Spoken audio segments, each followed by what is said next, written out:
اعوذ باللہ من الشیطان الرجیم بسم اللہ الرحمن الرحیم۔ ہر قسم کی حمد و ثنا اللہ مالک الملک احکم الحاکمین کے لیے، ان گنت لا تعداد درود و صلاۃ و سلام اللہ کے آخری پیغمبر حضرت محمد مصطفیٰ صلی اللہ علیہ وسلم کے لیے۔ ہم سب سکون چاہتے ہیں، دنیا میں بھی، اور مسلمان کو تو آخرت کے اندر بھی سکون کی امید ہے۔ وہ اسی امید کے اوپر اللہ تبارک و تعالیٰ کی عبادت کرتا ہے، نیکی کرنے کی کوشش کرتا ہے، برائی سے رکتا ہے۔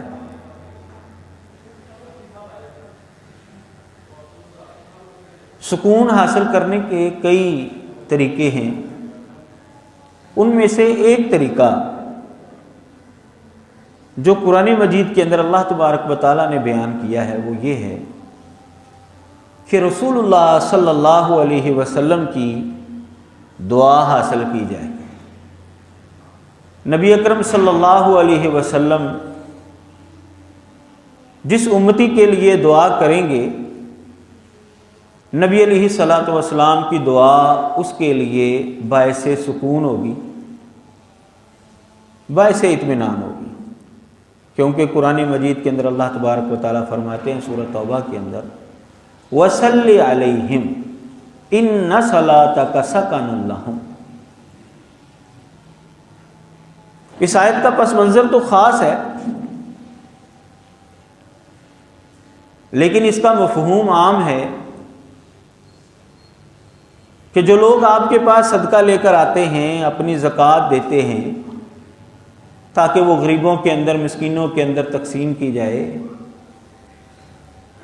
آپ ان کا نفسوں کا تزکیہ بھی کریں اور آپ ان کے لیے دعا بھی کریں، کیونکہ آپ کی دعا ان کے لیے باعث سکون ہے۔ إِنَّ صَلَاتَكَ سَكَنٌ لَهُمْ۔ رسول اللہ صلی اللہ علیہ وسلم کی زندگی کے اندر تو صحابہ کسی نہ کسی انداز سے یا کسی نہ کسی موقع پر رسول اللہ صلی اللہ علیہ وسلم سے دعا لے لیا کرتے تھے۔ نبی علیہ الصلوۃ والسلام کسی بات پر خوش ہوئے تو آپ نے اس صحابی کو دعا دے دی، لیکن نبی علیہ الصلوۃ والسلام کے دنیا سے چلے جانے کے بعد باقی امتیوں کے لیے بھی آپ کی دعا ہے یا نہیں ہے، یہ آج کا موضوع ہے۔ تو رسول اللہ صلی اللہ علیہ وسلم کی دعا امتیوں کے لیے بھی ہے، لیکن نبی علیہ الصلوۃ والسلام کی دعا لینے کے لیے کہ جس کے نتیجے میں امتی کو سکون حاصل ہوگا، اطمینان حاصل ہوگا، کچھ اعمال کرنے پڑیں گے۔ تو ہمارے موضوع کا پہلا جز، جب ہم احادیث کو دیکھتے ہیں، نبی علیہ الصلوۃ والسلام نے بعض صحابہ کی تخصیص کرتے ہوئے ان کے لیے دعا کی ہے، اور نبی علیہ الصلوۃ والسلام کی دعا کی قبولیت بھی ہم پھر کتابوں کے اندر پڑھتے ہیں۔ سنن ترمذی کے اندر صحیح حدیث ہے، ایک موقع پر رسول اللہ صلی اللہ علیہ وسلم نے حضرت معاویہ رضی اللہ تعالی عنہ کے لیے دعا کی، اللہم اجعلہ ہادیا مہدیا واہد بہ، یا اللہ اس کو ہدایت یافتہ بنا دے، ہدایت کے اوپر قائم کرنے والا بنا دے، اور اس کے ذریعے دوسرے لوگوں کو ہدایت ملے۔ نبی علیہ الصلوۃ والسلام نے یہ دعا کی۔ حضرت معاویہ رضی اللہ تعالی عنہ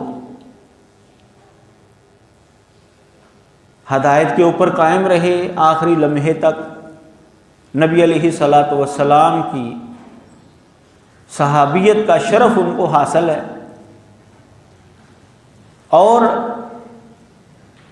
اللہ تعالیٰ نے پھر ان کو مسلمانوں کا خلیفہ بھی بنا دیا، اور ان کی خلافت کے اندر مسلمانوں نے بہت زیادہ فتوحات بھی حاصل کی، اور ان فتوحات کے نتیجے میں اللہ تبارک و تعالیٰ نے کئی لوگوں کو اسلام کی دولت سے مالا مال کیا۔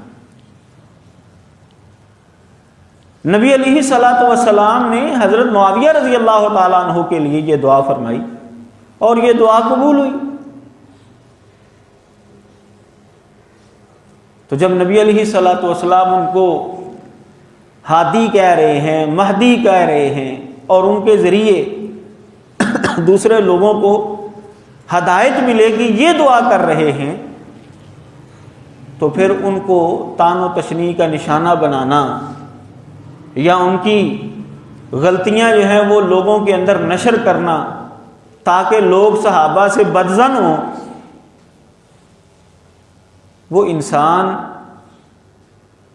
دراصل اپنے ایمان کے اندر بہت کمزور ہے۔ اسے نظر ثانی کرنی پڑے گی کہ میں حضرت معاویہ رضی اللہ تعالیٰ عنہ جیسے جلیل القدر صحابی کے بارے میں کیوں بکواس کر رہا، یہ اس کا حق نہیں بنتا۔ وہ اپنے ایمان کے اوپر جو ہے قدغن لگا رہا ہے کہ جس کے بارے میں نبی علیہ الصلوۃ والسلام نے دعا کی ہے اور وہ دعا قبول بھی ہوئی ہے، تو آج کے لوگ جو ہیں ان کو برا کہتے ہیں۔ انہیں اپنے ایمان کے اوپر، اپنے نظریے کے اوپر نظر ثانی کرنے کی ضرورت ہے۔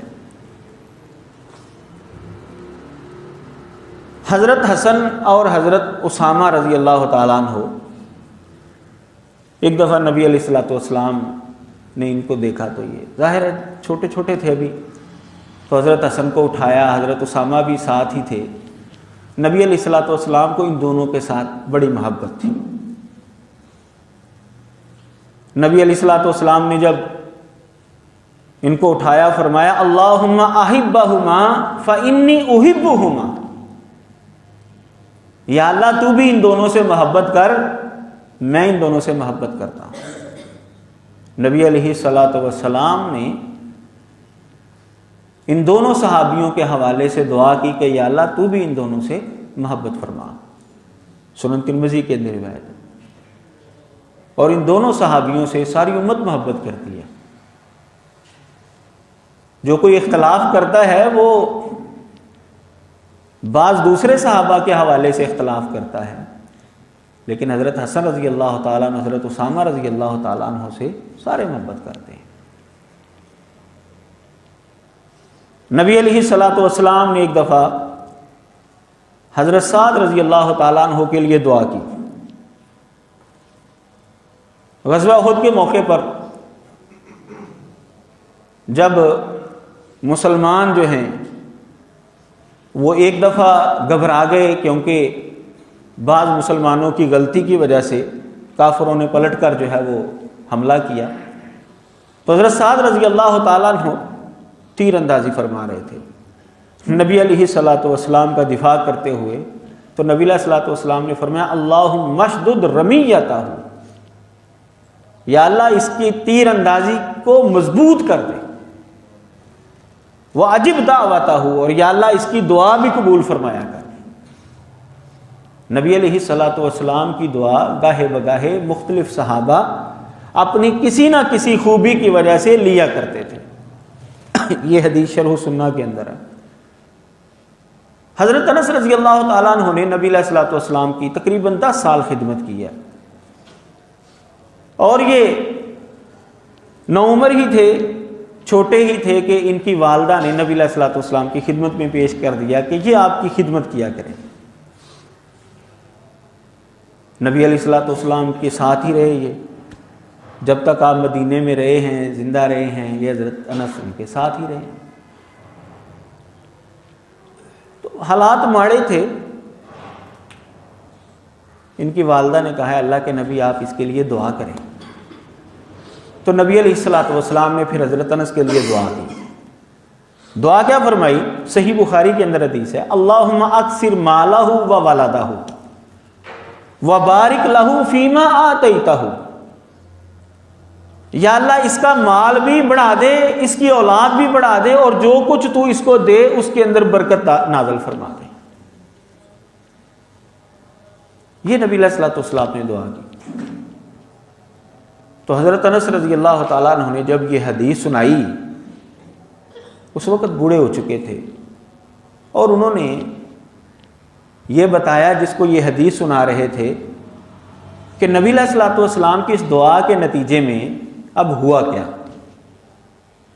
کہتے ہیں کہ انصار صحابہ کے اندر فَإِنِّي لَمِنْ أَكْثَرِ الْأَنصَارِ مَالًا، انصاری صحابیوں میں سے مالدار لوگوں میں میرا شمار ہونا شروع ہو گیا، زیادہ مال میرے پاس موجود تھا، بڑا امیر ہو گیا میں نبی علیہ الصلوۃ والسلام کی دعا کی وجہ سے۔ وَحَدَّثَتْنِي ابْنَتِي امیینۃ، اور میری بیٹی امینا نے مجھے بتایا ہے کہ میری صلب میں سے جو میرے اولاد ہے، میری اولاد دوتے پوتے نہیں، جو میری اولاد ہے اس میں سے حجاج کے بصرے میں آنے سے پہلے 120 سے زیادہ میں اپنی اولاد جو ہے وہ دفن کر چکا ہوں، اپنے بچے 120 سے زیادہ، دوتے پوتے الگ ہیں، یہ وہ اولاد بیان کر رہے ہیں جو ان کی اپنی ہے۔ اور حجاج جب بصرے میں آیا تھا تو یہ 75 ہجری کا واقعہ ہے۔ حضرت انس رضی اللہ تعالیٰ عنہ کی عمر اس وقت 80 سال سے تجاوز کر چکی تھی۔ تو اللہ تبارک و تعالیٰ نے مال بھی بہت زیادہ دے دیا، سب سے زیادہ امیر ہو گئے، اور اولاد بھی اتنی دی کہ ان کی جو صلب سے اولاد ہوئی ہے وہ 120 سے زیادہ تو وہ دفنا چکے ہیں، اور جو زندہ تھے وہ بھی تقریباً 100 کے لگ بھگ تھے۔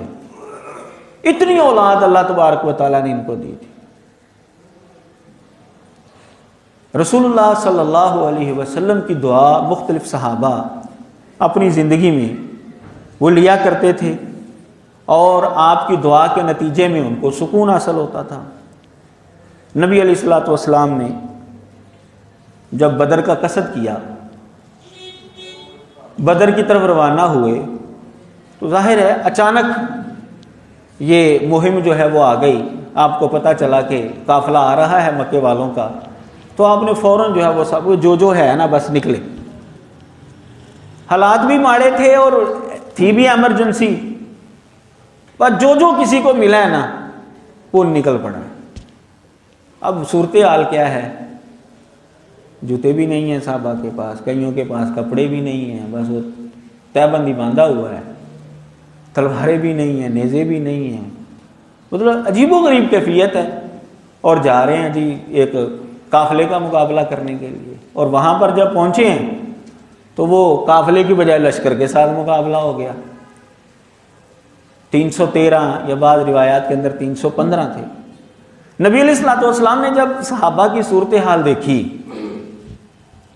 تو نبی علیہ الصلوۃ والسلام نے وہاں پر دعا فرمائی، اللہم انہم حفاۃ فاحملہم، یا اللہ یہ ننگے پاؤں ہیں، فاحملہم، یا اللہ تو ان کو جوتے دے دے، اللہم انہم عراۃ فاکسہم، یا اللہ یہ ننگے جسم ہیں، یا اللہ تو ان کو لباس دے دے، اللہم انہم جیاع فاشبہم، یا اللہ یہ بھوکے ہیں ان کو کھانا دے دے۔ نبی علیہ الصلوۃ والسلام نے یہ 3 دعائیں فرمائی۔ صحابی بیان کرتے ہیں کہ جب یہی صحابی غزوہ بدر کے بعد واپس آ رہے تھے نا، تو ہر ایک کے پاس 1-1 2-2 اونٹ بھی تھا، کپڑے بھی تھے، کھانا بھی تھا۔ نبی علیہ الصلوۃ والسلام نے دعا کی اور فوراً جو ہے اللہ تبارک و تعالیٰ نے قبول فرمائی ان صحابہ کے لیے، کیونکہ ان صلاتک سکن لہم، نبی آپ ان کے لیے دعا کریں کیونکہ آپ کی دعا کے نتیجے میں ان کو سکون ملے گا، پریشانی دور ہو گئی۔ تو موقع بہ موقع نبی علیہ الصلوۃ والسلام بعض صحابہ کے لیے دعا فرمایا کرتے تھے۔ حضرت ابو ہریرہ رضی اللہ تعالیٰ عنہ اپنی والدہ کو اسلام کی دعوت دیتے رہتے تھے، لیکن وہ نہیں مانتے تھے۔ ایک دن فرماتے ہیں کہ انہوں نے نبی علیہ الصلوۃ والسلام کے حوالے سے نا بڑی عجیب بات کی۔ ظاہر والدہ بھی تھیں اور وہ کچھ کہہ بھی نہیں سکتے تھے، رونا شروع ہو گئے۔ حضرت ابو ہریرہ رضی اللہ تعالیٰ عنہ روتے روتے نبی علیہ الصلوۃ والسلام کے پاس آ گئے، اللہ کے نبی آپ میری والدہ کی ہدایت کی دعا کیجیے۔ تو نبی علیہ الصلوۃ والسلام نے دعا کی، اللہم اہد ام ابی ہریرہ، یا اللہ ابو ہریرہ کی والدہ کو ہدایت دے دے۔ صحیح مسلم کے اندر یہ حدیث ہے۔ بڑے خوش ہوئے کہ نبی علیہ الصلوۃ والسلام نے دعا کر دیا میری والدہ کے لیے۔ خوشی خوشی گھر پہنچتے ہیں، دروازہ بند تھا تو آہٹ محسوس کی والدہ نے، ابو ہریرہ جی ٹھہر جاؤ ذرا۔ انہوں نے وہ غسل کر رہی تھی، غسل کیا اور جلدی سے دروازہ کھولا اور پڑھا اشہد اللہ الہ الا اللہ، کلمہ پڑھا اور مسلمان ہو گئے۔ رسول اللہ صلی اللہ علیہ وسلم نے دعا کی ہے، حضرت ابو ہریرہ گھر پہنچے ہیں، ان کی والدہ جو ہیں وہ مسلمان ہو گئے۔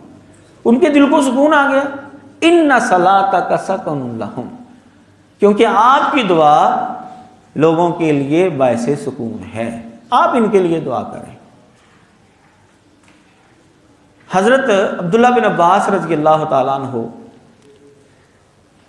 وہ بھی چھوٹے سے تھے، تو نبی علیہ الصلوۃ والسلام ایک دفعہ قضاء حاجت کے لیے گئے تو انہوں نے باہر لوٹا رکھ دیا، پانی کا برتن رکھ دیا کہ نبی علیہ الصلوۃ والسلام ظاہر باہر آئیں گے تو آپ کو ضرورت پڑے گی پانی کی۔ تو نبی علیہ الصلوۃ والسلام باہر آئے تو آپ نے پانی دیکھا تو خوش ہو گئے۔ آپ نے فرمایا کس نے رکھا ہے یہ؟ جی عبداللہ نے رکھا ہے۔ تو نبی علیہ الصلوۃ والسلام نے ان کو اپنے ساتھ ملایا اور دعا کی، اللہم علمہ الکتاب، اللہم علمہ الحکمہ، یا اللہ اس کو کتاب کا علم سکھا دے، یا اللہ اس کو حکمت سکھا دے۔ نبی علیہ الصلوۃ والسلام نے دعا کی تو پھر حضرت عبداللہ بن عباس رضی اللہ تعالیٰ جو اس وقت ابھی چھوٹے بچے تھے، تو نوجوانی کی عمر تک پہنچتے پہنچتے وہ اہل علم صحابہ کے اندر شمار ہونا شروع ہو گیا ان کا۔ اتنا اللہ تعالیٰ نے ان کو فہم عطا کیا، اتنا فہم عطا کیا کہ حضرت عمر رضی اللہ تعالیٰ عنہ اپنے دور خلافت کے اندر مجلس شورا کے اندر ان کو بلایا کرتے تھے، حالانکہ وہ بالکل نوجوان تھے۔ بعض صحابہ نے پھر اعتراض بھی کیا کہ اگر یہ بچہ جو ہے آتا ہے، ظاہر ان کے مقابلے میں تو وہ بچے ہی تھے، تو ہمارے بچوں کو بھی بلایا کریں۔ پھر انہوں نے وہاں پر امتحان بھی لیا حضرت عمر نے، تو حضرت عبداللہ بن عباس پاس ہو گئے۔ اس لیے بلاتا ہوں میں اس کو کہ یہ بڑا سمجھدار ہے، بڑا زیرک اور علم والا بچہ ہے۔ تو حضرت عبداللہ بن عباس رضی اللہ تعالیٰ عنہ کی تفسیر ساری دنیا جو ہے وہ آج تک قیامت تک جو ہے ان کی تفسیر یہ معترف ہے کہ حضرت عبداللہ بن عباس نے قرآن مجید کی جو تفسیر کی ہے وہ بڑی شاندار اور بڑی کمال جو وہ مفہوم بیان کرتے ہیں، کیونکہ نبی علیہ الصلوۃ والسلام کے پیچھے دعا تھی، اللہم علمہ الکتاب۔ تو نبی علیہ الصلوۃ والسلام کی دعا جو ہے وہ صحابہ لیا کرتے تھے، کیوں؟ ان صلاتک سکن لہم، کیونکہ آپ کی دعا ان کے لیے باعث سکون ہے۔ یہ ہو گیا ہمارے موضوع کا پہلا حصہ کہ بعض صحابہ کو نبی علیہ الصلوۃ والسلام نے وضاحت کر کے ان کا نام لے کر دعا کی ہے۔ تو جو لوگ دنیا میں نبی علیہ الصلوۃ والسلام کے بعد آئے ہیں، کیا ان کے لیے بھی نبی علیہ الصلوۃ والسلام کی دعائیں ہیں؟ جی بالکل ہیں۔ وہ ہم کیسے حاصل کر سکتے ہیں؟ جو نبی علیہ الصلوۃ والسلام نے اپنی اس دعا کے اندر عمل بتایا ہے، جب ہم وہ عمل کر لیں گے تو نبی علیہ الصلوۃ والسلام کی دعا کے مستحق ہو جائیں گے، وہ دعا ہمیں مل جائے گی نبی علیہ الصلوۃ والسلام کی۔ تو اگر نبی علیہ الصلوۃ والسلام دعا کر رہے ہیں تو پھر ہمیں سکون کیوں نہ ہوگا؟ اور قرآن مجید بھی فرما رہا ہے وَصَلِّ عَلَيْهِمْ إِنَّ صَلَاتَكَ سَكَنٌ لَهُمْ۔ ان میں سے پہلا عمل وہ ہے خرید و فروخت اور تقاضا کرتے ہوئے نرمی اختیار کرنا۔ بعض خرید و فروخت کرنے والے اور اپنی چیز کا تقاضا کرنے والے بڑے کھردرے سے ہوتے ہیں، خشک سے ہوتے ہیں، غسیلے ہوتے ہیں، رکھ تھے میری چیز۔ تو اگر نرمی اختیار کریں گے، چیز بیچتے ہوئے، چیز فروخت کرتے ہوئے، خریدتے ہوئے، تقاضا کرتے ہوئے، کسی سے اپنی چیز کا تقاضا کرنا ہے، آپ نے قرضہ واپس لینا ہے، کوئی چیز آپ نے اپنی واپس لینی ہے، تو اگر ہم نرم رویہ اختیار کریں گے تو نبی علیہ الصلوۃ والسلام کی دعا کے مستحق ٹھہریں گے۔ کام تو وہ ہم اپنی روٹین کے مطابق ہم کریں گے، دکان پر بیٹھے ہو، ہم نے چیز فروخت کرنی ہے، جا کر خریدنی ہے، آ کر بیچ دینی ہے، کسی سے پیسے لینے، کسی سے کوئی چیز جا کر لینی، یہ ہمارے وہ کام ہے جو ہم نے روٹین کے مطابق کرنے ہیں۔ لیکن اگر ہم اس روٹین کے مطابق والے کام کے اندر اگر نرمی اختیار کر لیں گے تو رسول اللہ صلی اللہ علیہ وسلم کی دعا کے مستحق ٹھہریں گے۔ نبی علیہ الصلوۃ والسلام نے فرمایا ہے، یہ جو حدیث میں آپ کے سامنے رکھنے لگا ہوں، یہ صحیح بخاری کی حدیث ہے۔ حضرت جابر رضی اللہ تعالیٰ عنہ حدیث کے راوی ہیں۔ نبی علیہ الصلوۃ والسلام نے فرمایا، رحم اللہ رجلا سمحا اذا باع واذا اشترى واذا اقتضى۔